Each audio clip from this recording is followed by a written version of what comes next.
Poor little girl sells cookies and tells the millionaire, "I need to sell everything to save my mum." He buys them all, but when she shows him her mother's photo, he starts to cry. Holden Mercer stared out his office window as the rain streamed down the glass.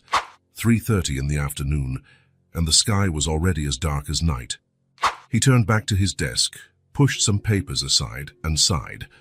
Financial reports, spreadsheets, contracts, everything that was supposed to give his life meaning was there, scattered like pieces of a puzzle he could no longer assemble. The office was too quiet, it always had been.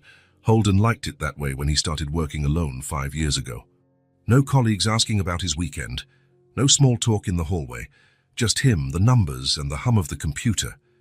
But today, the silence felt different, as if it were calling in a debt he didn't know he owed. He picked up his cold coffee and grimaced. It was bitter. Everything had been bitter lately. Knock, knock, knock.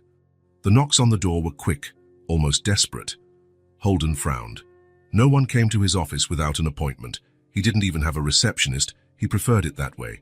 No complications. Knock, knock, knock. More insistent now.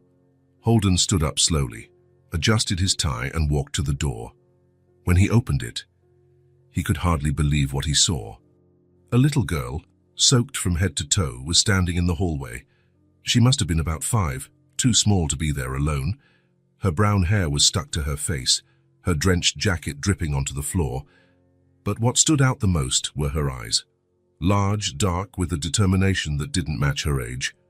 In her hands, she held a wicker basket filled with cookies, covered by a cloth that was also soaked. "Mister," she began, her small voice trembling from the cold. "Please, I need to sell everything to save my mum. My mum is very sick and needs medicine." Holden stood frozen, unsure of what to do, a 5-year-old selling cookies in the rain. Where was her mother? He wasn't the type to buy things at the door, but there was something about this girl that kept him there, just watching. "How much?" he asked, almost without thinking. $3 a bag," she answered quickly, as if she had memorized it. "I have 12. They're homemade. My mom taught me how to make them before she got sick." Holden looked at the basket. The cookies were wrapped in cellophane, tied with small ribbons. Even wet, yes, you could see the care someone had taken in preparing them. "Does your mom know you're here?" The girl looked down. "She's sleeping. She sleeps a lot now. I heard her crying on the phone, saying she couldn't pay the doctor. I thought if I sold the cookies, she would get better." Her voice faded at the end. Holden felt a tightness in his chest, a strange feeling he hadn't felt in a long time. A 5-year-old child trying to save her mother by selling cookies in the rain. He reached into his pocket and pulled out his wallet. He had a few bills, $60 and $70. He took it all. "I'll buy them all," he said, placing the money in her small hand. Her eyes widened. "All of them. But sir, this is much more than—" "It doesn't matter. Your mom will be okay now." The girl stood there, holding the money as if it might disappear. Then suddenly she started rummaging through her basket. "Wait," she said. "I want to show you something. My mum always carries this with her." Holden was about to say it wasn't necessary, that she should go home, but she was already pulling something out from inside the basket. An old photograph with yellowed edges. She said it's of a very nice family she knew. She took care of a very special lady. The girl held the photo out to him. Holden looked at it and felt the world stop. In the picture, 2 women were smiling at the camera. One was younger, with dark hair and a kind face he recognized instantly. The other was older, frail, lying in a hospital bed. Holden recognized them both immediately. The younger woman was Marion Hartley, the caregiver he had hired to look after his mother.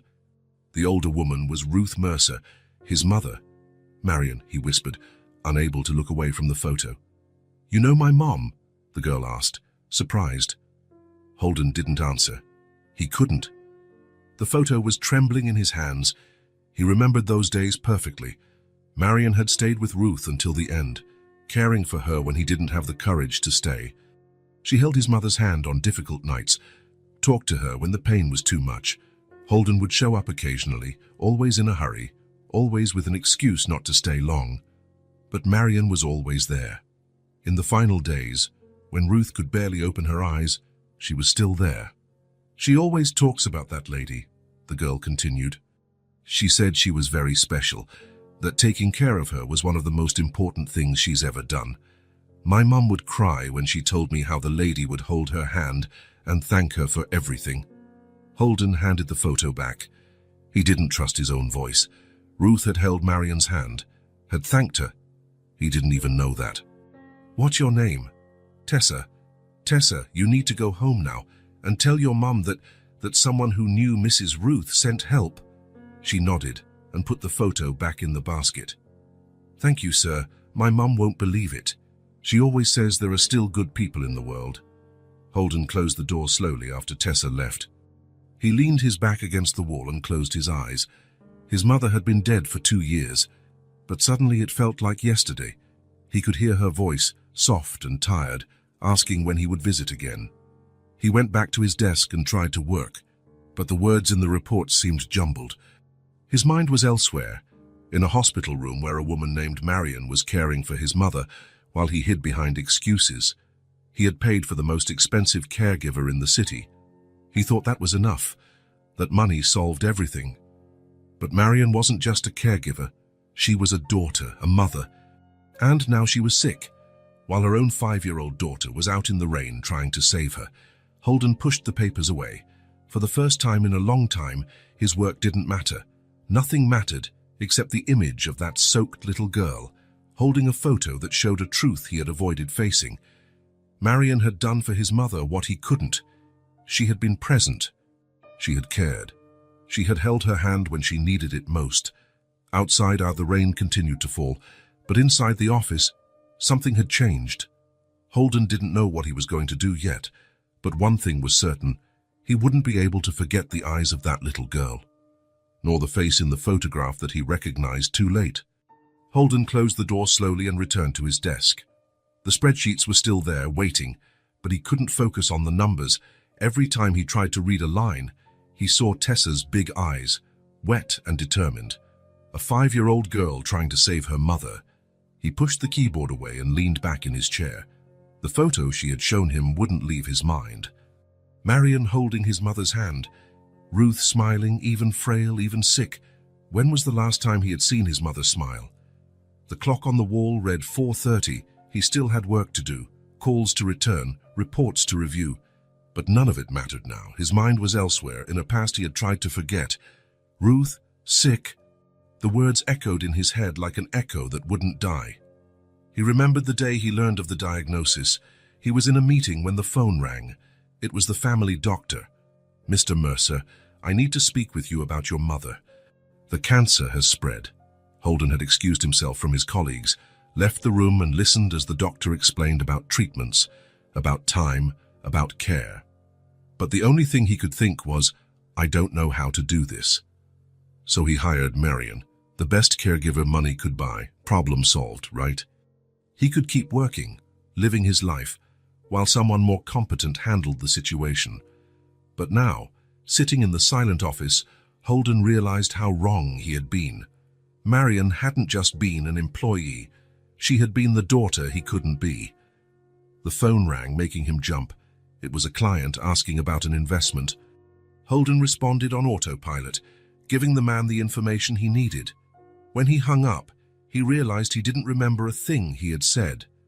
Tessa, the girl in the rain, she was no more than 5 years old and already had more courage than he had ever had.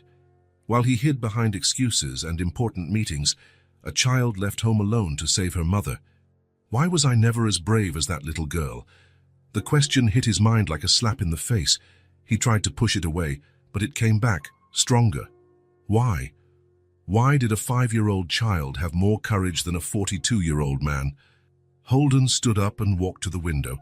The rain had stopped, but the sky was still grey. Down below, people walked hurriedly, each with their own problems, their own lives. Did any of them have a daughter selling cookies in the rain? He went back to his desk and opened the bottom drawer. There was Marion's business card, yellowed and forgotten. Marion Hartley, specialized caregiver. On the back, she had handwritten her personal phone number. Holden picked up the card and stared at it.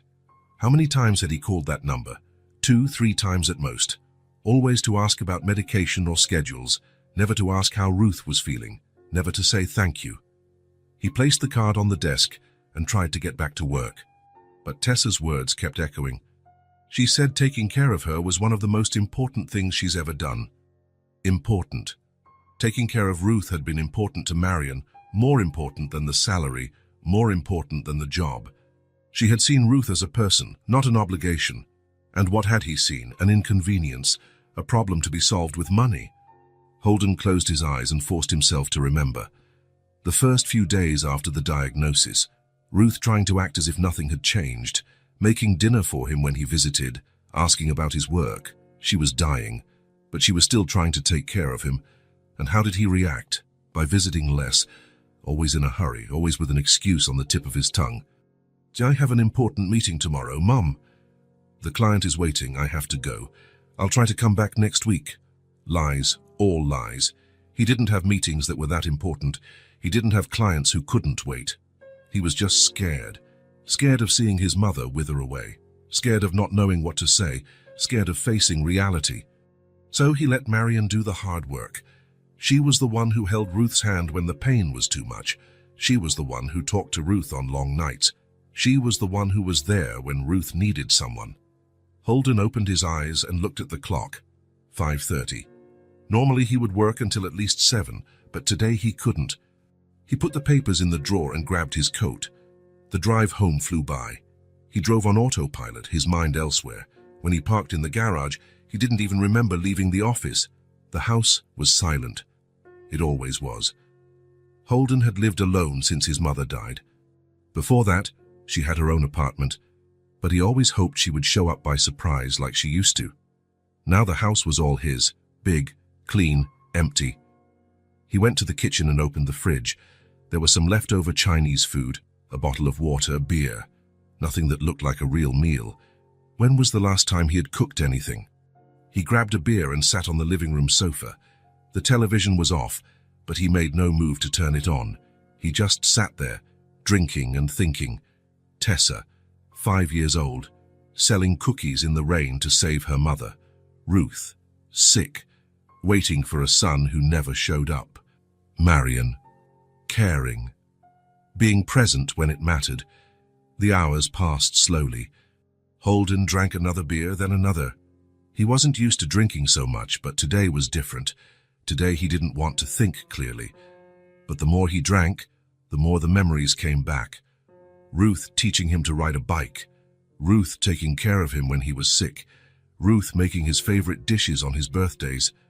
Ruth, always present, always caring. And when she needed him, where was he? Hiding behind a desk, pretending that work was more important than family. 9 o'clock at night.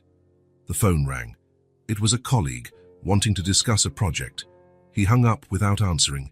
He didn't want to talk to anyone. 10 o'clock at night. Holden tried to watch television, but he couldn't concentrate. All the shows seemed silly, meaningless. He turned it off and stared at the ceiling. 11 o'clock, midnight. 1 in the morning. Holden couldn't sleep. Every time he closed his eyes, he saw Tessa in the rain, or Ruth in the hospital bed, or Marion holding his mother's hand while he was in an office, pretending spreadsheets were important. 2 in the morning. He got up and started pacing around the house. Kitchen, living room, bedroom, office. Walking helped him think, or at least not think so much. But no matter where he went, the images kept coming back. Marion and Tessa, mother and daughter, taking care of each other, fighting together.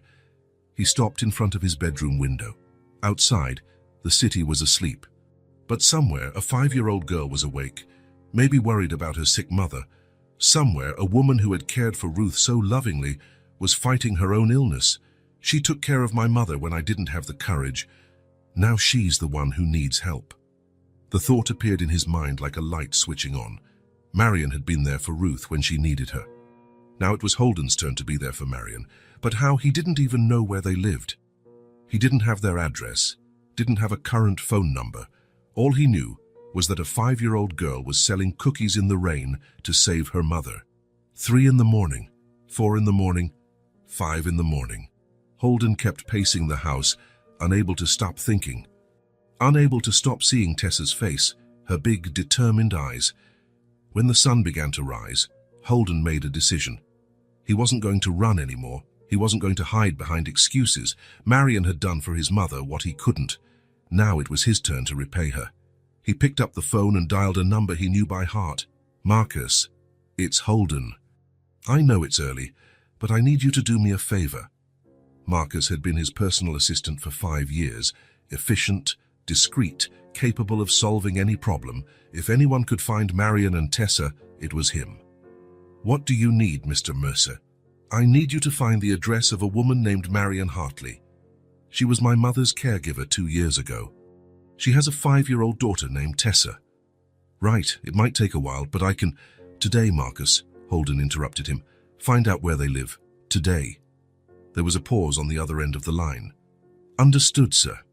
I'll start right away." Holden hung up and went to take a shower. For the first time in a long time, he knew exactly what he had to do. He wasn't going to run from reality anymore. He wasn't going to let other people take care of what was important. It was time to be as brave as a 5-year-old girl. The address Marcus had found led Holden to a neighborhood he didn't know well. The houses were small, some in need of a paint job, but there was something welcoming about the narrow streets with their old trees. Children played in small yards while their mothers hung laundry on the line. A dog slept in the shade of a fence, and the sound of a television drifted from an open window of one of the houses. Holden parked in front of number 247 and sat there for a moment, watching. The house was small, with a simple porch and a wooden fence that had seen better days. A few flowers tried to grow in the small front garden, but they looked like they needed care. A broken pot rested beside the door, with a small plant trying to survive. He took a deep breath and got out of the car. He didn't know exactly what he was going to say, but he knew he needed to be there. Walking up the small path to the door, he noticed that one of the porch boards was loose. The paint on the door was peeling. The doorknob felt a bit wobbly when he went to knock. There was a doorbell, but it didn't look like it worked. Before he could knock, he heard running footsteps inside the house. Then a voice shouting something he couldn't understand, followed by a child's laughter. "I'll get it," shouted a voice he recognized immediately. The door opened and Tessa appeared, still wearing the same jacket from yesterday, but now dry. Her eyes widened when she saw him. For a second she stood still, as if she couldn't believe it. "Mommy!" she yelled, turning back into the house. "Someone's here to see you. It's the Cookie Man." Holden couldn't help but smile a little. The Cookie Man. That's how she saw him, not as some stranger, but as someone special who had helped when they needed it. Slow footsteps approached the door. Marion appeared gradually, leaning against the doorframe. Holden felt a pang in his chest seeing her. She was pale, thinner than he remembered, and seemed to have trouble standing. Her hands trembled slightly, and there were dark circles under her eyes. But when her eyes met his, she froze completely. "Holden," she whispered, as if she couldn't believe it. "What are you doing here?" For a moment, he couldn't speak. Seeing Marion like this, frail and sick, brought back all the memories of his mother. The way Ruth had gotten thinner each week, how her voice had grown weaker. But it also brought back the memory of how strong Marion had been for Ruth when he couldn't be. "I remember you," he began, lowering his head. "You were with my mother." Marion leaned more heavily on the door, still in shock. She blinked several times, as if trying to make sure she wasn't dreaming. "I didn't think you'd remember. It's been so long." "I never forgot," Holden said, finally looking into her eyes. "I only managed to go there once. I told myself I was busy. But I was scared." The silence stretched between them. Tessa looked from one to the other, not fully understanding the conversation, but sensing it was important. She moved closer to her mother and held onto the hem of her shirt. "Everyone carries their pain in their own way," Marion said softly. Holden shook his head firmly. "No, I ran away. You stayed. You took care of her when I didn't have the courage." Marion sighed and gestured for him to come in. She moved slowly, as if each step required a conscious effort. "Come in. We can't talk at the door. The neighbors will start to gossip." The living room was small but cozy. An old but clean sofa, a few photos on the wall, Tessa's toys scattered on the floor. There was a crumpled blanket on the sofa, where Marion had probably been resting. A half-empty cup of tea sat on the coffee table, already cold, A few magazines were stacked on a chair, and a half-finished puzzle occupied a corner of the table. "Sit down," she said, pointing to an armchair that, despite being old, looked comfortable. "Tessa, honey, go play in your room for a little bit." "But I want to stay," Tessa protested, holding tighter to her mother's skirt. "The cookie man is nice. Just for a few minutes, sweetie. The grown-ups need to talk about boring grown-up stuff." Tessa pouted but obeyed. Before she left, she looked at Holden with genuine curiosity. "Are you staying for dinner, cookie man? Mommy makes really good mac and cheese." Holden looked at Marion, who gave a small smile despite everything. It was the first smile he had seen on her face since he arrived. "We'll see, honey. Go play now. Can I show him my drawings later? Maybe, Tessa. Now go." When Tessa left, dragging her feet and clearly not happy about having to leave, Marion sat down slowly on the sofa. Holden noticed how carefully she moved, as if she were conserving energy, as if every movement hurt a little. "Did she tell you?" Marion asked, adjusting the blanket over her legs. "About you being sick?" "Yes. She was selling cookies to get money for your medicine." Marion covered her face with her hands. Her hands were thinner than he remembered, with more visible veins. "I didn't know she had gone out. When I woke up from a nap and couldn't find her, I nearly died of worry. I searched the whole house, looked in the yard, asked the neighbors. Mrs. Henderson said she saw her leaving with a basket, but didn't know where. I was about to call the police when she came back with all that money, talking about a kind man who had bought all the cookies. A 5-year-old child shouldn't be worried about getting money for her mother's medicine," Holden said, feeling indignation grow not at them, but at the situation. I know it's not right. I try to hide from her how much I worry about money, but kids feel these things. It's just been me and her since her father left us 3 years ago. He said he couldn't handle the responsibility of a family, that he wanted to be free." Holden felt the guilt grow even more.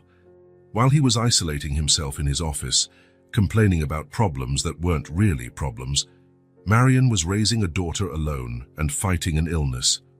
And now Tessa, at only 5 years old, already felt the weight of the family's financial worries. "Tessa showed me a photo," he said. "Of you with my mother." Marion's eyes lit up a little, for the first time since he arrived. "Ruth, she was special, one of the kindest people I've ever met. In the last few days, when she couldn't talk much anymore, she would hold my hand and whisper, 'Thank you.' She said I was like a daughter to her, that she had never felt so cared for, so loved in her final moments." Holden felt something break inside his chest. His mother had found in Marion the affection he couldn't give. Ruth had died feeling loved, but not because of him. "She talked about you all the time," Marion continued, her voice growing softer. "She said she was proud of the hard-working man you had become, that she understood why it was hard for you to see her sick, because you loved her too much. She said you were always sensitive, that you felt things very deeply." "I should have been there," he said, his voice breaking. "You were scared. It's normal. Many people can't handle the illness of a loved one. It wasn't normal. It was selfishness. It was cowardice. While you were holding her hand, I was in an office pretending that work was more important, pretending that meetings and spreadsheets mattered more than the last moments with my mother." Marion looked at him with a kindness he didn't feel he deserved. "Ruth always asked me not to judge you. She said that everyone deals with loss in a different way, that you were too sensitive, that you'd always been that way since you were a child, that your heart was too big and that sometimes it hurt." She said that. Many times she would tell me stories about when you were little, how brave you were, how you took care of her when your father died, how you made her breakfast on weekends, even when you were only 8, how you slept on her bedroom floor when she had nightmares. She never stopped believing in you. Holden had to fight back tears. His mother had defended him until the end, even when he didn't deserve it, even when he abandoned her at the moment she needed him most. "Tessa brought me back," he said, struggling to keep his voice steady. "When she showed up at my door yesterday, wet and determined to save you, I saw what I should have been for my mother. I saw the courage that a 5-year-old child has, and that I never had. You're here now," Marion said.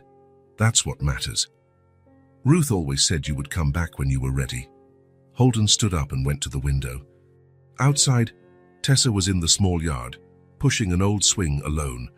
She was humming a song softly, trying to distract herself, but every now and then she would glance at the living room window. "Tessa tried to thank me for the money I gave her," he said without turning around, "but she doesn't understand. I'm the one who should be thanking you. For what? For giving my mother what I couldn't give her. Presence, affection, dignity. For holding her hand when I was too far away to do it. For making her feel loved at the end."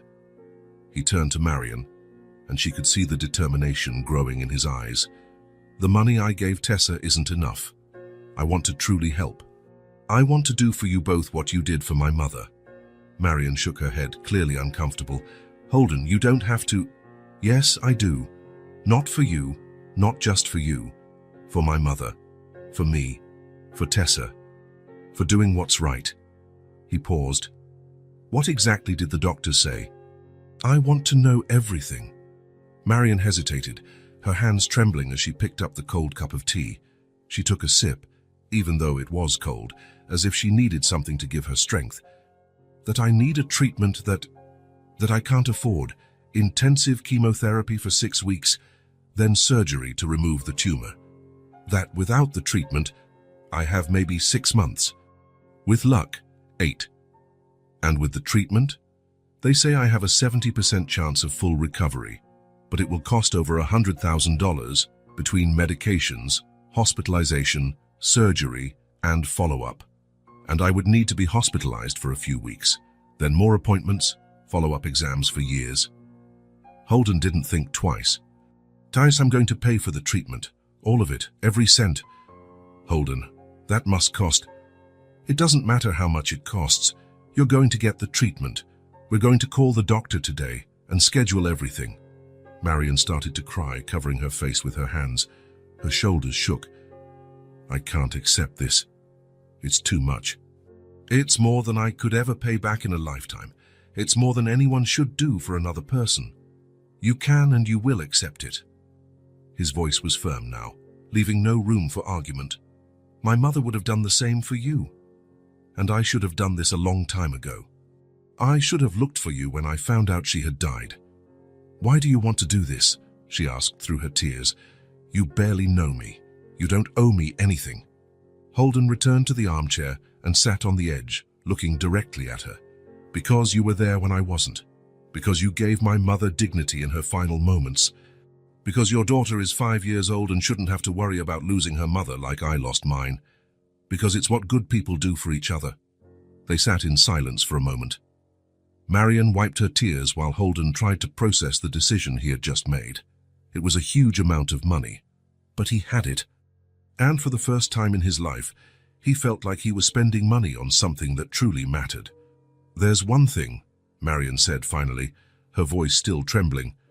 "If I'm hospitalized, Tessa has nowhere to stay. I don't have family here, and I can't afford to pay someone to take care of her. The neighbors help when they can, but they can't take her for weeks."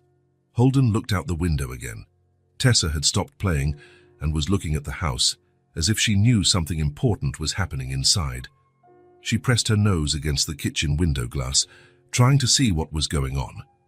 An idea appeared in his mind. An idea that scared and thrilled him at the same time. He began, then stopped. "I'll take care of your daughter until you're back." Marion looked at him as if he had said something impossible. "What?" "Tessa can stay with me, at my house, until you've fully recovered. Holden, you don't even know kids. You have a structured life, an important job, routines. Work can wait. And as for knowing kids," he looked at Tessa playing outside. "Maybe it's time I learned. Maybe I need to learn. Maybe this is exactly what I need." Marion shook her head, incredulous. "I can't ask that of you. It's too much responsibility. Tessa has routines, specific needs. She gets scared when she doesn't see me. She has nightmares sometimes. She's very attached to me." "You're not asking, I'm offering." He sat on the edge of the coffee table, closer to her. "Marion, you gave my mother something I couldn't. Let me do the same for Tessa. Let me be for her what you were for Ruth. But you're a stranger to her. Yesterday I was a stranger. Today I'm the cookie man." He almost smiled. "Kids adapt quickly, and you must know that yourself. and I'll do everything to make her feel safe." Marion was silent, thinking. Holden could see the conflict in her eyes. She wanted to trust him, but she was afraid. It was her daughter, the most important thing in the world to her. "How do I know you won't disappear when things get tough?" she finally asked. "When she cries in the middle of the night, when she gets sick, when she asks for me every day, when she throws a tantrum or won't eat." The question hurt, but Holden understood where it was coming from. "Because I already ran away once, and I'm not going to run away again. Because I look at Tessa and see the courage I never had. Because she deserves someone who stays, like you stayed with my mother. Because I won't abandon a child like I abandoned my mother." Something in the tone of his voice, in the firmness of his words, made Marion look directly into his eyes. And in that moment she saw something that reassured her. Sincerity. Determination. And maybe, for the first time in a long time, hope. "She has her quirks," Marion said slowly, as if testing his seriousness. "She doesn't eat green vegetables. She's afraid of the dark. She likes to hear stories before bed. Always the same story 3 times in a row. I can handle that. She'll want to talk to me every day, several times a day." "Of course she will, and you'll be able to talk to her whenever you want. I'll give her my personal phone." "And what if I don't get better? What if the treatment doesn't work? What if I die?" Holden took her hands, which were cold and trembling. "It will work. We'll make it work. And even if it didn't, Tessa would never be alone. I give you my word. She would always have a family." Marion closed her eyes, fighting back more tears. "I never thought that a stranger would do this for us. Why do you want to do this?" "Because we're not strangers anymore," Holden said. "We're family now, you, me, and Tessa, united by Ruth's memory, united by what's right." "Tessa," she called, her voice still trembling but with a new strength. "You can come here, sweetie." Tessa came running, stopping at the entrance to the living room. Her eyes went straight to her mother's tears. "Mommy, are you crying? Are you in pain? Do you want me to get your medicine?" "No, love. These are happy tears. Come here, we need to talk about something very important." As Tessa approached, walking slowly as if she knew something big was happening, Holden felt a mix of nervousness and determination. He didn't know how to take care of a child. He didn't know if he would be good at it. But one thing he knew, he wasn't going to run away this time. He wasn't going to leave Tessa alone like he had left his mother. Holden's house seemed huge to Tessa's eyes. She stood in the entryway, clutching her small backpack tightly, looking around without saying a word. The silence of the place was different from the silence of her own home. There, it was cozy, full of memories. Here, it was empty, cold. "Now, this is your home now," Holden said, trying to sound cheerful. "Want to see your room?" Tessa nodded without speaking, but followed him up the stairs. Each step echoed in the silent hallway. Holden opened the door to the guest room he had hastily prepared. He had bought some toys at the department store, made the bed with new sheets, and placed a small lamp on the nightstand. "What do you think?" he asked. Tessa looked around, then looked at him. "Where's Mommy? Remember, she's at the hospital. The doctors are going to take care of her so she can get better. When is she coming back?" "In a few weeks. But you'll be able to talk to her every day." Tessa sat on the edge of the bed, still holding her backpack. She looked tiny in the large room. "I want to go home." Holden's chest tightened. He didn't know what to say. He didn't know how to deal with a sad and scared child. He sat next to her on the bed. "I know you do, but for now you're going to stay here with me. We'll take care of each other until your mum comes back." Tessa didn't answer. She just opened her backpack and took out a well-worn teddy bear with a slightly torn ear. She hugged it tightly. "This is Mr. Brown," she said softly. "He sleeps with me." "Mr. Brown can sleep in the big bed. There's plenty of room. He doesn't like big beds. He likes small beds." Holden looked at the king-size bed in the guest room. It really was too big for a 5-year-old. "Do you want me to put some pillows around? To make a smaller corner?" Tessa nodded yes, but still looked lost. In the first few days, she spoke little. She answered when he asked something, but didn't initiate conversations. She spent a lot of time looking out the window or hugging Mr. Brown, watching cartoons on television. Holden tried to create a routine. They woke up at 7 in the morning. He made breakfast. At first, he burned the toast twice, but he got better. Tessa ate slowly, always leaving half on her plate. "Aren't you hungry?" he would ask. "Your mommy made it differently." "How did she make it?" "She cut the toast into little triangles and only put jelly on one piece." The next morning, Holden cut the toast into triangles and put jelly on only one piece. Tessa ate a little more. After breakfast, they would go to the hospital. Holden would wait in the waiting room while Tessa visited Marion. He could hear their voices down the hall.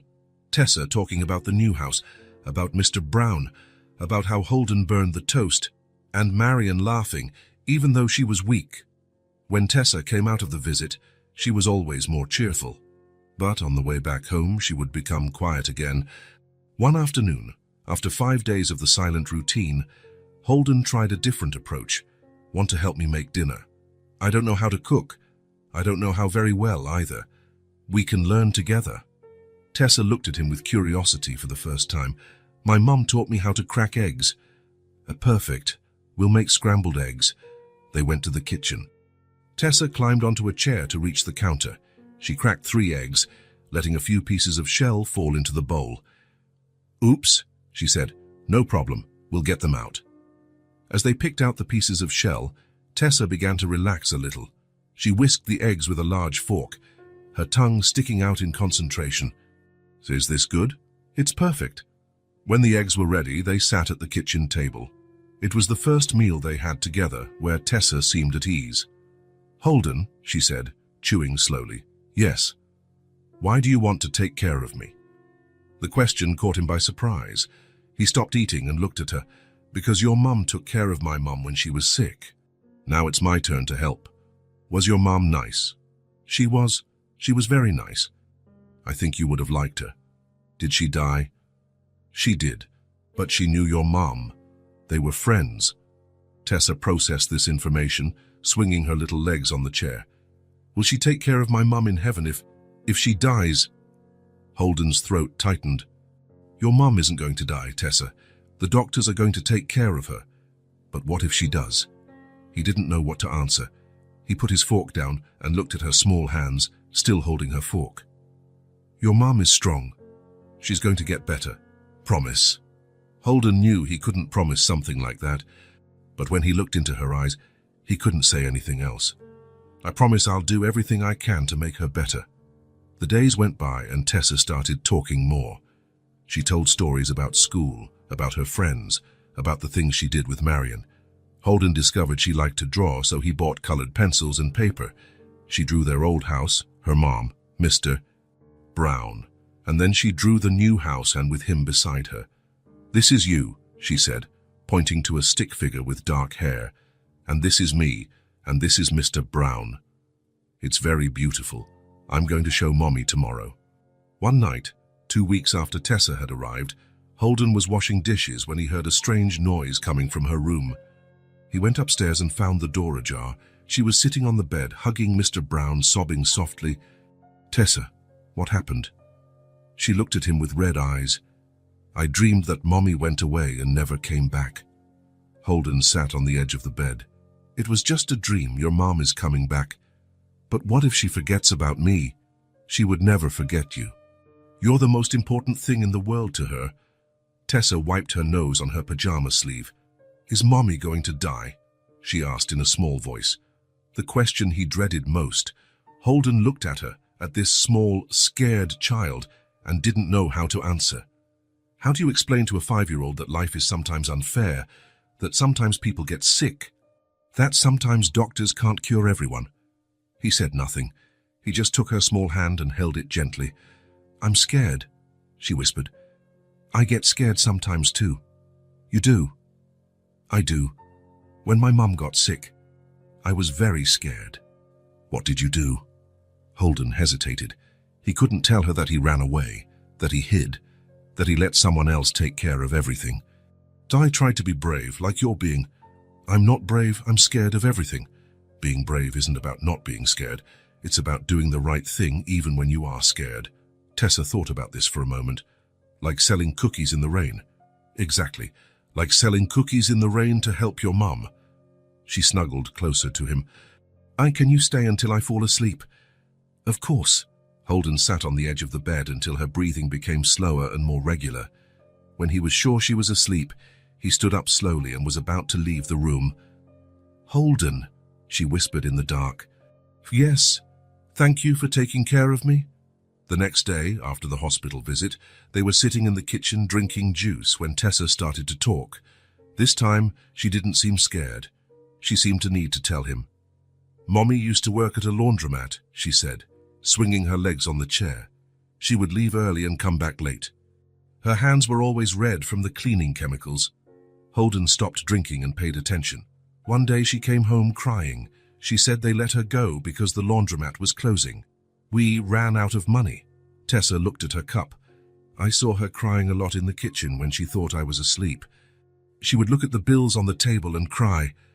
Holden felt a tightness in his chest. Marion had gone through all this alone, trying to protect her daughter. Then she got sick, Tessa continued. At first, she was just tired. Then she started coughing a lot, and then she couldn't get out of bed some days. She looked at him. I thought that if I sold cookies, I could help. I could buy medicine to make her better. Holden looked at this small girl and felt a mixture of shame and admiration. Shame because he had spent so much time hiding from his own problems. Admiration because this 5-year-old child had more courage and love than he had shown in his entire adult life. You are very brave, Tessa. Mommy always said that we have to take care of each other. That's what families do. She's right. Mommy always said that when people take care of each other, they get stronger. Holden looked at her, at those big, serious eyes, and realized that something had changed inside him. In the past 2 weeks, he had learned more about courage and love than in his entire life. Your mum is very wise. Tessa smiled for the first time since she arrived at his house. A small but real smile. So we'll take care of each other until she comes back. Exactly. We'll take care of each other. That night, when Holden put her to bed, Tessa didn't cry. She hugged Mr. Brown and looked at him. Thank you for letting me stay here. You don't have to thank me, Tessa. For the first time since it all began, Holden felt at peace. He hadn't run away. He hadn't hidden. He had stayed. And maybe, finally, he was learning what really mattered. 3 weeks had passed since Tessa arrived at Holden's house, and something strange was happening. He was enjoying it. In the beginning, every morning was a struggle. Waking up early, preparing breakfast, dealing with a child who clearly preferred to be somewhere else. But now, when the alarm went off at 6:30, Holden no longer felt that heavy sense of obligation. Instead, there was a small sense of anticipation, a curiosity about what the day would bring. Good morning, Mr. Brown, he heard Tessa whispering in the next room. Today we're going to see Mommy again. Holden smiled as he brushed his teeth. Tessa always talked to the bear in the morning, telling it the day's plans. She didn't know he could hear, and he pretended he didn't. In the kitchen, Tessa was already sitting at the table, in her pajamas with her hair messy. Can I make scrambled eggs today? She asked. Of course. You're becoming an expert at it. Holden took the eggs from the fridge and placed them on the counter. Tessa climbed onto the chair that now permanently stood next to the stove. She carefully cracked 3 eggs into the bowl, picking out the pieces of shell with a small spoon. Look, only 1 little piece today, she said, proud. You're getting much better. As they scrambled the eggs in the pan, Tessa hummed softly. It was a song Marion used to sing to her, and Holden already knew the melody from hearing it so often. Sometimes he caught himself humming it too. Holden, Tessa said, looking at the pan. Yes. Do you like living with me? The question caught him by surprise. He stopped scrambling the eggs for a second. I do, and you, do you like living here? I like it more now. At first I was scared. Scared of what? That you wouldn't like me, that you would send me away. Holden looked at her, focused on the eggs, and felt a tightness in his chest. I would never send you away, Tessa. Promise? I promise. After breakfast, they followed their usual routine. Tidy up, grab coats, go to the hospital. But now the routine didn't feel like an obligation. It felt natural. In the car, Tessa told stories about her dreams. Today she dreamed she was flying with Mr. Brown. We flew up to the clouds and saw Mommy from up there. She was in the hospital garden, sunbathing. What a beautiful dream. Do you dream, Holden? I do. About what? Holden thought for a moment. Lately, he dreamed of simple things, of Tessa laughing, of Marion getting better, of family breakfasts. About good things, he said. At the hospital, Holden already knew all the nurses. They always smiled when they saw Tessa arrive, running down the hall with Mr. Brown under her arm. How is she today? He asked Nurse Janet. Much better. The treatment is working. She's stronger, more cheerful. Holden sighed with relief. In the past 2 weeks, Marion had improved noticeably. The dark circles under her eyes had faded, she smiled more, and she could stay awake longer during visits. While Tessa visited her mother, Holden would stay in the hospital cafeteria, reading the newspaper or just watching people. Hurried doctors, worried family members, children running through the halls. He no longer felt like a stranger in that place. Holden! Tessa appeared, running, her eyes shining. Mommy is sitting up in bed, and she ate all her soup. That's great news. She wants to talk to you. Holden followed Tessa to the room. Marion was sitting on the bed, fixing her hair. She smiled when she saw him. Hi, Holden, how are you? Good. You have much better color. I feel better. The doctor said the tumor has shrunk by 20%. That's incredible. Marion looked at Tessa, who was showing Mr. Brown to a doll on the nightstand. How is she behaving? Like an angel. She's teaching me a lot. About what? About how to make scrambled eggs, about dreams, about courage. Marion smiled. She's always been special. She really is. They talked for a few minutes about everyday things, the drawings Tessa made, the movies they watched together, the stories she told at bedtime. Holden realized he had a lot to tell, that his life had become full of small, important moments. On the way back home, Tessa was excited. Mommy said that maybe next week she can get out of bed and walk a little in the hallway. That's wonderful. And she'll be able to wear normal clothes, not just those hospital gowns. I bet she's looking forward to that. At home, after lunch, Tessa sat at the kitchen table with paper and colored pencils. It was drawing time, an activity she loved and that Holden had learned to value. What are you going to draw today? It's a surprise, she said, covering the paper with her hands. Holden went to the living room to check some work emails, but he found himself paying more attention to the sounds from the kitchen, Tessa humming, pencils falling on the floor, her talking to herself about the colors. 40 minutes later, she appeared in the living room with the drawing in her hand. Done, she said, holding the paper out to him. Holden looked at the drawing and smiled. It was him and Tessa, holding hands, holding flowers. In the background, a hospital bed with a smiling figure. Marion. It's us bringing flowers to Mommy, Tessa explained. It's beautiful, Tessa, really beautiful. Are we going to give it to her tomorrow? Of course. Holden stared at the drawing, the two of them holding hands. He couldn't remember the last time someone had drawn him happy. In fact, he couldn't remember the last time he felt truly happy before Tessa arrived. That night, after putting Tessa to bed, Holden sat in the living room with a cup of coffee. The house was silent, but it was no longer the empty silence from before. It was a silence full of presence, full of life. He looked around. There were toys scattered on the sofa, drawings stuck to the fridge, a forgotten doll on top of the television. The house was no longer just his, it was theirs. And this realization brought something unexpected, a sense of anticipatory loss. In a few weeks, when Marion was fully recovered, they would leave. They would go back to their small house, to their previous life. And he would go back to the silent house, to dinners alone, to empty weekends. The thought bothered him more than he imagined. For 3 weeks, he had convinced himself that he was just fulfilling a promise, repaying a favor, doing what was right. But now, sitting in the living room full of traces of Tessa's presence, Holden realized he had been fooling himself. He didn't want this to end. He didn't want Tessa to leave. He didn't want to go back to his old life. He didn't want to wake up in an empty house, have breakfast alone, eat dinner in silence. For the first time in years, His life had a purpose beyond work. He had someone waiting for him at home. He had conversations about dreams and drawings. He had scrambled eggs in the morning and stories before bed. He had a family. Holden drank his cold coffee and stared at Tessa's drawing, which was on the coffee table. The two of them holding hands.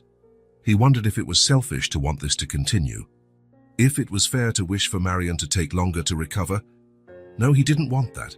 He wanted Marion to get well, to go home, to be happy with her daughter. But he also wanted to continue being a part of their lives. He wanted to continue being important to someone. The phone rang, interrupting his thoughts. It was Marcus. "How are things over there?" his assistant asked. Holden looked around the room, full of life and childish mess. "They're good, very good. We need to talk about some contracts next week. Can it be in the morning? After 10? "Sure. Everything okay?" "Everything's great, Marcus. See you tomorrow." Holden hung up the phone and went upstairs to check on Tessa. She was sleeping soundly, clutching Mr. Brown, breathing slowly and peacefully. He stood there for a few minutes, thinking about how quickly life could change. 3 weeks ago, he was a lonely man hiding behind his work. Now he was someone who cared about scrambled eggs and drawings, someone who was afraid of being alone again. He didn't want this to end. And that discovery scared him as much as it reassured him. That night, after Tessa fell asleep, Holden couldn't go to bed. He paced the house, restless, his mind filled with thoughts he couldn't organize. The discovery that he didn't want Tessa to leave had left him confused. It was a new, strange feeling that made him question everything he thought he knew about himself. He stopped in front of his office door. It was a room he had used little since Tessa arrived. Before he spent most of his nights there, working late, reviewing reports, making calls. Now, he preferred to stay in the living room, where he could hear if she needed anything. He opened the door and turned on the light. Everything was exactly as he had left it weeks ago. The desk with a few scattered papers, the computer turned off, the leather armchair that used to be his refuge. But now the place felt strange, as if it belonged to someone else. Holden sat in the chair and looked around. How many nights had he spent there, pretending that work was more important than life? How many times had he used that place to hide from the world, from feelings, from the responsibilities that truly mattered? His eyes settled on the bottom drawer of the desk, the drawer he had avoided for years. He knew what was inside. He had known since the day he put it there and never touched it again. But today, for the first time, he felt that maybe it was time to face what he had kept hidden. He took a deep breath and opened the drawer. There it was, the yellowed envelope, with his name handwritten in a script he would recognize anywhere. Holden, in careful, slightly shaky letters.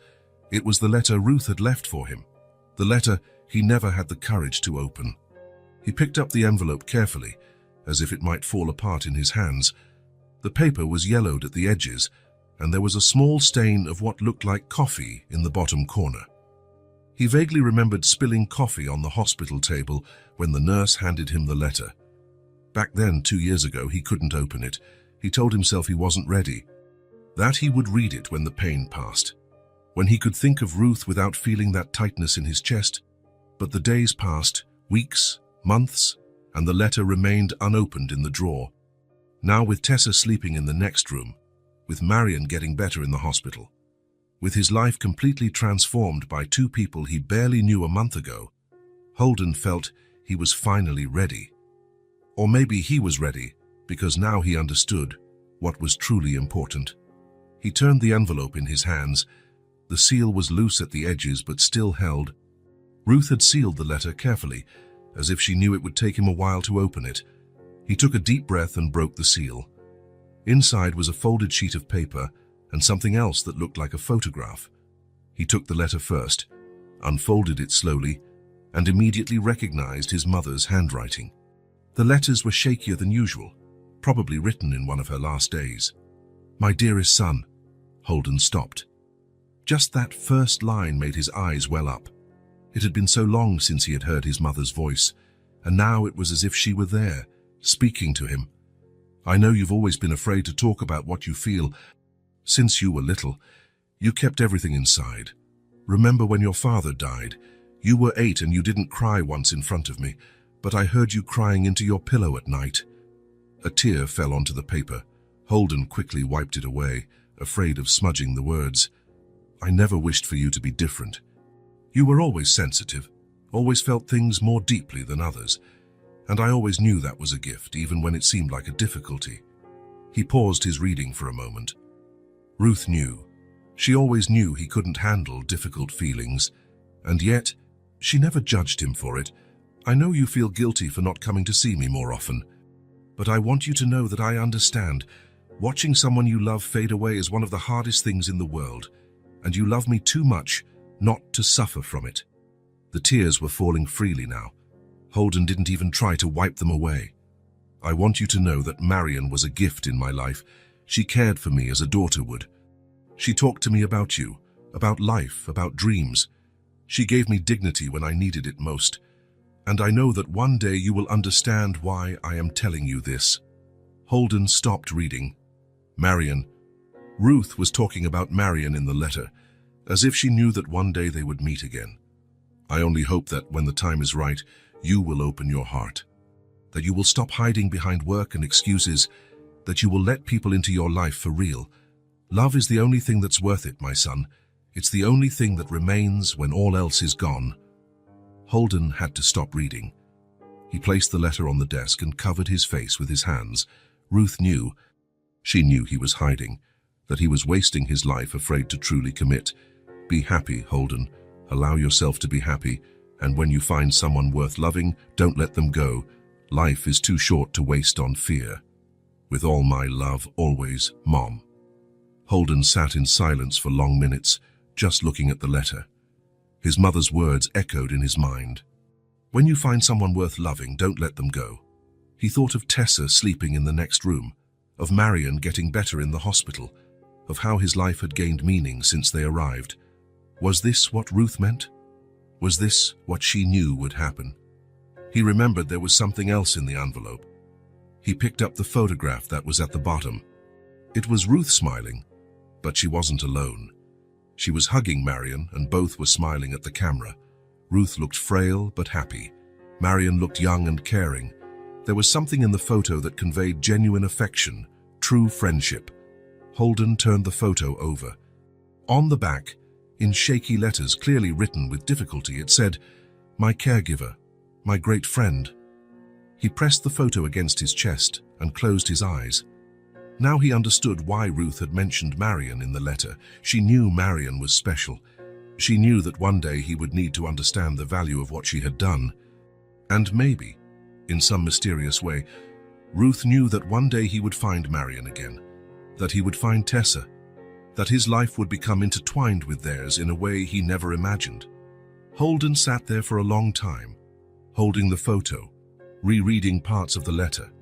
His mother's words seemed written specifically for this moment, for this discovery that he didn't want Tessa to leave, for this understanding that he had finally found something worthwhile. Love is the only thing that's worth it. He looked at the office door, thinking of the girl sleeping in the next room, a brave child who had changed his life completely, a child who had taught him more about courage and love in a few weeks than he had learned in years. For the first time since Ruth died, Holden felt he was on the right path, that he was doing what she would have wanted him to do, that he was, finally, opening his heart. He folded the letter carefully and put it away with the photo. Not in the drawer this time. He placed it on top of the desk, where he could see them whenever he entered the office. When he finally went to bed, Holden passed by Tessa's room. The door was ajar, and he could see her sleeping, hugging Mr. Brown. Tomorrow would be another day of routine. Breakfast, a visit to the hospital, drawing at the kitchen table. Another day of this life he discovered he didn't want to lose. Ruth was right. Love was the only thing that was worth it, and he was finally learning to truly love. The next morning, Holden woke up with a clarity he hadn't felt in a long time. Ruth's letter was still on his office desk, and her words echoed in his mind like a guide. Love is the only thing that's worth it. He knew exactly what he needed to do. Tessa was in the kitchen, already in her high chair, waiting for breakfast. She was holding Mr. Brown and humming softly. "Good morning," she said when she saw him. Are we going to see Mummy today? We are. But first, I want to talk to you about something. Holden sat in the chair next to her and looked into her eyes. I want your house to be beautiful when your mom comes back. Tessa stopped swinging her legs and looked at him attentively. What do you mean? I want to renovate your house. Paint the walls, fix what's broken, buy new furniture. I want that when your mum leaves the hospital. She finds everything perfect. Tessa's eyes widened. Really? She asked, her eyes shining. Really? And you're going to help me?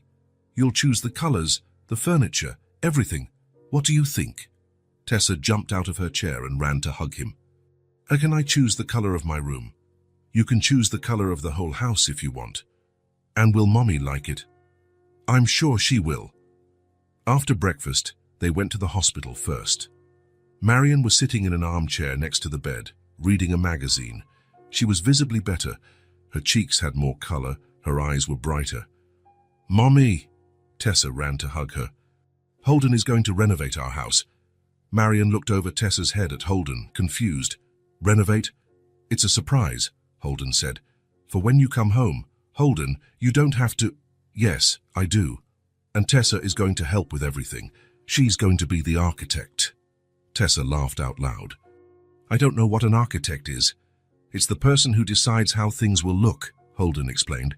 And you're going to be the best architect in the world. Marion looked between the two of them, seeing Tessa's excitement and Holden's determination. Are you too sure? Absolutely, Holden replied. After the visit, they went straight to Marion and Tessa's house. Holden hadn't been inside since the first day, when he came to get Tessa. Seeing the place again, he realized how many things needed attention. Where do we start? He asked. Tessa walked through the house like a little inspector, pointing out problems Holden hadn't even noticed. The kitchen faucet drips. My bedroom door doesn't close properly. And there's a stain on the living room ceiling that looks like an elephant. Holden took out a notebook and started making a list. Faucet, door, ceiling. And that was just the beginning. What color do you want for the living room walls? Tessa thought for a moment. Yellow, like the sun. Mommy always says yellow makes people happy. Yellow it is. And your room? Light pink, but not too pink, just a little. Holden wrote everything down. They spent the whole morning going from room to room, with Tessa deciding every detail. She wanted curtains with flowers in the living room, a new shelf for her books, a big mirror in her mom's room.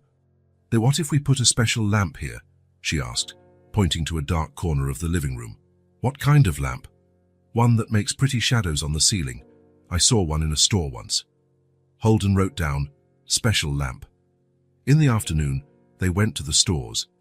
Tessa held his hand as they walked through the aisles, stopping to touch fabrics, test paints, try out pillows. This one is soft, she said, sinking her hand into a feather pillow. Do you want us to buy it for your mum? Yes, she always says her pillow is too hard. At the paint store, Tessa spent 20 minutes choosing the exact shade of yellow. This one is too dark. This one is too light. She pointed to a sample in the middle. This one is perfect. The salesman smiled. She has good taste. She's the architect, Holden said, proud. On Monday, the workers arrived. Holden had hired a full crew, painters, plumbers, electricians. Tessa wore a small hard hat Holden had bought for her and supervised everything like a little site manager. The yellow is turning out just like I wanted, she told the painter. Great, boss, the man replied, smiling. Holden watched Tessa command the renovation and felt something swell in his chest. She was so excited, so involved in every detail. It was as if she were building a real home for the first time.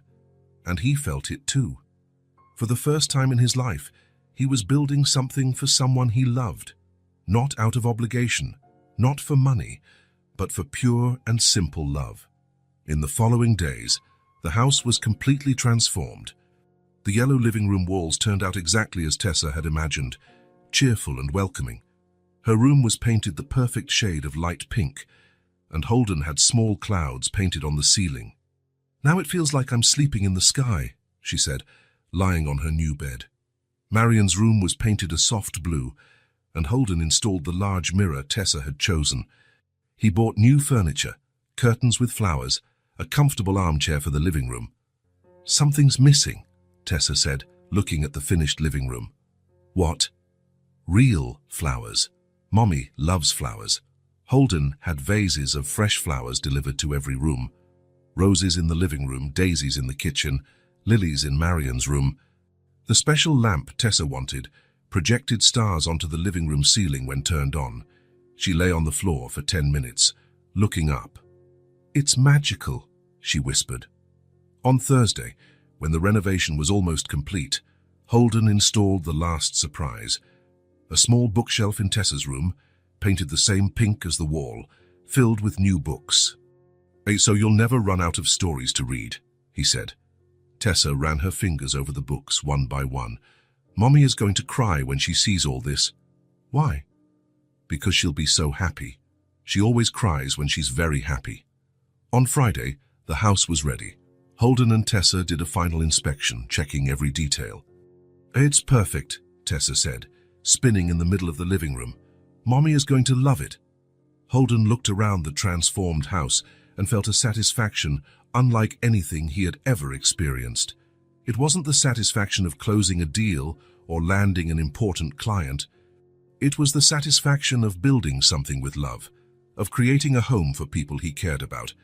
He had spent years building a career, accumulating money, buying things for himself. But he had never felt the fulfillment he felt now, seeing the joy in Tessa's eyes. "Do you think she'll really like it?" Tessa asked, suddenly insecure. Holden knelt beside her. "She's going to love every detail, because it was made with a lot of care by people who love her. By us. By us." That night, after putting Tessa to bed, Holden returned to the renovated house alone. He turned on the star lamp and stood there, in the middle of the yellow and cozy living room. He had built many things in his life. Businesses, professional relationships, a solid career. But he had never built a home. He had never created something with the comfort and happiness of others in mind. And now, looking at the house they had transformed together, Holden understood what Ruth meant in her letter. He was finally building something worthwhile. He was building love, care, family. He was building a life that had meaning. The morning of Marion's discharge arrived with a mix of anxiety and joy. Holden woke up early, more nervous than he thought he would be. He had spent a whole week preparing for this moment, but now that it was happening, he felt as if nothing could have adequately prepared him. Tessa could barely eat her breakfast. She pushed her scrambled eggs around on her plate, anxious, her little legs swinging on the chair at a rapid pace. "Is Mommy going to like the new house?" she asked for the 10th time since she woke up. "She's going to love it," Holden repeated, adjusting his tie. Even though he knew it was a special day, he couldn't avoid the formality of his attire. "What if she doesn't like the curtains?" "She'll like them. You chose them thinking of her, remember?" "What if she thinks we changed too much?" Holden stopped what he was doing and knelt beside her chair. "Tessa, your mum is going to be happy because she'll see how much you care about her. And because she'll realize she's not alone anymore." They arrived at the hospital promptly at 10 in the morning. Marion was sitting on the edge of the bed, already dressed in normal clothes for the first time in weeks. She was visibly stronger, but still frail. Her hair had grown a bit, and there was real color in her cheeks. "Mommy." Tessa ran to hug her. "You look pretty." "Thank you, love. I'm feeling much better." Holden watched the two of them reunite with a smile on his face. After weeks of quick visits and conversations through glass, they could finally hug for real. "How are you feeling?" he asked. "Anxious to go home," Marion replied. "And nervous too. Fear it's been so long since I've been in my own house." Tessa held her mother's hand. "Wait until you see it, Mommy. It's going to be an amazing surprise." The doctor appeared with the discharge papers and the final instructions. Marion would need to continue taking medication for a few months and have regular checkups, but the worst was over. The treatment had been a success. "The tumor has shrunk by 80%, Dr. Stevens explained. "In 6 months, with follow-up scans, we expect it to be completely gone." Holden felt a deep sense of relief. Marion was going to be okay. Tessa wouldn't lose her mother. It had all been worth it. The drive home was quiet. Marion looked out the window, observing the city as if seeing it for the first time. Tessa held her hand. eager to show her all the changes. When they reached their street, Marion frowned. "The house looks different from the outside," she said. "That's part of the surprise," Tessa said, barely able to contain her excitement. Holden helped Marion out of the car. She walked slowly through the small front yard, noticing the new flowers, the repaired fence, the fresh paint on the porch. When they reached the front door, Tessa looked at Holden. "Can I open it?" "Of course. It's your house." Tessa opened the door and went in first. Marion took a step inside and stopped completely. The living room was unrecognizable. The yellow walls glowed in the morning light. The new furniture was arranged perfectly. The floral curtains framed the windows, and fresh flowers decorated every surface. The sofa where she used to sleep when she was very sick had been replaced by a comfortable armchair and a new couch. "Oh my God," she whispered, bringing a hand to her mouth. "Do you like it?" Tessa asked, hopping from one foot to the other. Marion couldn't answer. She looked around the room as if she were dreaming. Everything was clean, new, cared for. It was the same house, but transformed into something she never imagined she could have. "Come see your room, Mommy." Tessa pulled her mother by the hand, leading her down the hallway. Marion stopped at her own bedroom door and covered her face with her hands. The soft blue walls, the new bed with white sheets, the large mirror, the restored dresser, everything perfect, everything designed for her comfort. And my room. Tessa ran to her room. The clouds painted on the light pink ceiling, the bookshelf full of new books, the small but cozy bed. Marion sat on the edge of her daughter's bed and began to cry. "Mommy, why are you crying?" Tessa asked, worried. "They're happy tears, love. They're tears of joy." They returned to the living room, where Holden was anxiously waiting for her reaction. Marion looked at him, unable to speak. How did you do this?" "Holden hired a bunch of people," Tessa explained, "and I chose everything. The colors, the furniture, the flowers. I was the architect." Marion looked around again, trying to process the magnitude of what had happened. "This must have cost a fortune." Holden approached her. "It doesn't matter how much it cost. I decided to renovate your house." He paused. "And I also set up a fund to ensure Tessa has everything she needs. School, clothes, doctors, everything. You two will never have to worry about money again." Marion stared at him, incredulous. "What did you say?" "A fund. Enough money for Tessa to have everything she needs until she grows up. So that you never have to work 2 jobs or worry about paying bills again." Marion covered her face with her hands and began to cry harder. She tried to speak, but the words wouldn't come out. "Mommy," Tessa approached, scared. "You don't like it?" "I love it, love. I love it so, so much." Holden gently touched Marion's shoulder. "You took care of my mother when she needed it most. Now it's my turn to take care of you." Marion finally managed to stop crying enough to speak. "I don't know how to thank you. This is more than I could ever dream of. It's more than anyone deserves." "You deserve all of this and more, you both do. But why? Why did you do all this?" Holden looked at Tessa, who was hugging her mother, then looked at Marion. "Because you two taught me what really matters in life. Because for the first time, I understood what true love is. And because—" He hesitated for a moment. "Because I don't want this to end. I don't want to go back to the life I had before. Just let me be a part of your lives." Marion looked at him through her tears. "You want to be a part of our lives? If you'll let me. If Tessa wants me to." Tessa let go of her mother and ran to hug Holden. "Of course we do. You're our family now."